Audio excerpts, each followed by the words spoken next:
Welcome back to Just Nursing Things. So today we are going to start with pulmonary embolism, and before that we have completed with pneumonia and COPD. Do visit that also, and we are doing according to INC syllabus. So now let's start with pulmonary embolism. तो pulmonary embolism एक sudden blockage होता है of the blood vessels in the lungs.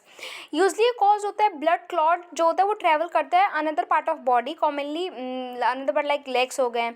This blockage reduce करता है blood flow to the lungs tissue, interfere करता है oxygen के exchange को. Now types में we are having thrombotic pulmonary embolism, fat embolism and air embolism. Thrombotic pulmonary embolism में most common एक होता है और caused by blood clot from the deep vein thrombosis की वजह से होता है, means blood clot in the legs and all. Fat embolism, fat particle enter करता है blood stream में after the fracture. And air embolism, for better understanding let me show you the. So here you can see this is lung, and अगर blood clot हो जाता है और when it get broken तो blood flow होता है और वो embolism जाके कहीं और चला जाता है, like clot in the leg हो जाएगा तो वो DVT हो जाएगा, deep vein thrombosis. Now clot block blood flow, and so yeah it is. Air embolism, air bubbles block lung vessels. Now we are having amniotic fluid embolism. ये rare होता है, ये occur होता है during childbirth as the name suggests.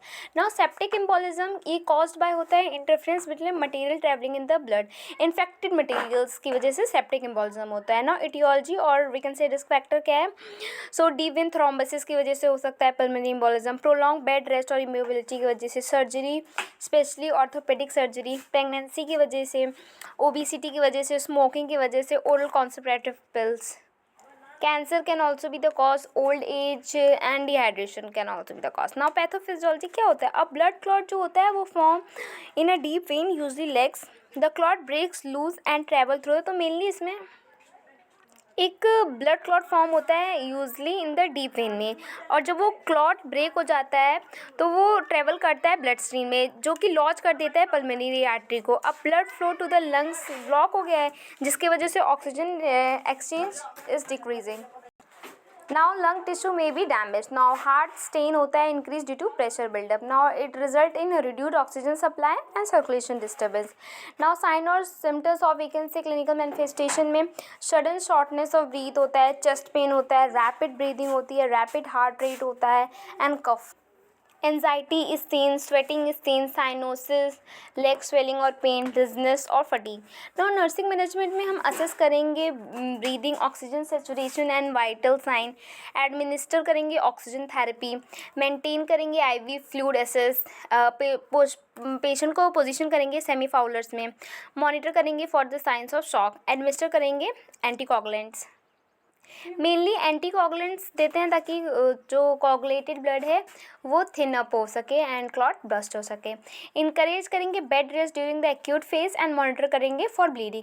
Provide करेंगे emotional support और educate patient about the prevention. Now medical management में हम प्रोवाइड करेंगे anticoagulants like heparin, warfarin and thrombolytic therapy देंगे. क्लॉट डिजॉल्विंग ड्रग्स होते हैं थ्रोम्बोलिटिक थेरेपीज़ में. ऑक्सीजन थेरेपी देंगे पेन मैनेजमेंट के लिए. आईवी फ्लूइड्स देंगे. Compressing stocking for DVT prevention करेंगे. सर्जिकल मैनेजमेंट में हम करेंगे एम्बोलेक्टोमी जिसे हम सर्जिकल रिमूवल ऑफ क्लॉट होता है.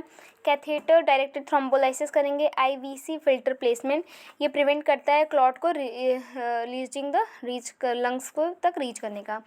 यूज इन सिवियर और लाइफ थ्रेटनिंग केसेस. कॉम्प्लिकेशन में we are having pulmonary hypertension, lung tissue damage is there और we can say infarction is there. Shock condition develop हो जाती है जब ब्लड वहाँ तक नहीं सप्लाई होगी तो shock condition. Heart failure, usually right sided strain and recurrent embolism.